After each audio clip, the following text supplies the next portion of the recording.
आदाब नाज़रीन, Z news में आपका खैर मकदम है। जिला पूंछ के तहसील तुरंतकोट ब्लॉक बफलिया गवर्नमेंट प्राइमरी स्कूल बोनीखेत मोहल्ला डेरिया स्कूल के बच्चों ने महकमा पीएचई के खिलाफ जोरदार एहतजाज किया। स्कूल के बच्चे पहले ही लॉकडाउन होने की वजह से पढ़ाई का काफी नुकसान कर चुके हैं और बच्चों को पानी पीने के लिए भी स्कूल से बहुत दूर दरिया पर जाना पड़ता है। आने जाने में पढ़ाई का वक्त और ज्यादा बर्बाद हो जाता है। महकमा पीएचई को कई बार पानी के लिए कहा पर उन्हें टस से मस न हुई। ये बच्चों की तालीम के साथ खिलवाड़ है। आगे देखिए हमारे ब्यूरो चीफ सालिक चौधरी की ये रिपोर्ट।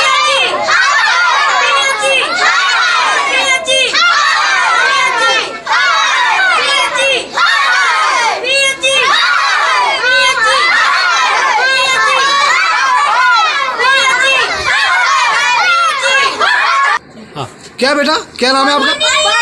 आपका क्या नाम है बेटा? आकिब खान। आकिब खान, क्या मसला है? पानी नहीं हमको। पानी नहीं है? हाँ। पीएचई वाले पानी नहीं दे रहे? नहीं। तो कहाँ जाते हैं पानी पीने के लिए? वो नीचे दरिया पे। दरिया बहुत दूर है? हाँ। अच्छा, तो क्या कहना चाहते हैं आप पीएचई वालों से? पानी दो। पानी दो। हाँ।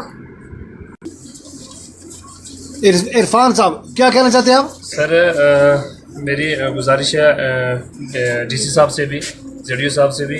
मैं ये कहना चाहता हूँ कि हमें जब से ही हमारा ये स्कूल बना हुआ है पानी की हमें बहुत दिक्कत आ रही है। लाइन लगी हुई है, हमें पीएचयू वालों ने लाइन लगाई है, लेकिन लाइन ऐसी लगी है कि पानी ही हमें सप्लाई ही नहीं आ रही है। स्कूल में पाइपें लगी हैं लेकिन उनमें पानी नहीं है।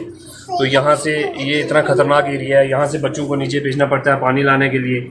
तो उसकी वजह से सर बहुत प्रॉब्लम आ रही है। कहीं बच्चा कोई गिर गया तो सर पेरेंट्स को कौन जवाब देगा? तो ये हमारे सारे एक बहुत बड़ी एक दिक्कत है। तो इसको सर आप हल कर दो। हाँ। सर तो एक तो ये बहुत ख़तरनाक एरिया है, डेंजरस एरिया है ये वाला। पौड़ियाँ भी नहीं है यहाँ पे, रास्ता भी नहीं है। तो यहाँ से आने जाने में बच्चों को भी बहुत सारी दिक्कत हो रही है।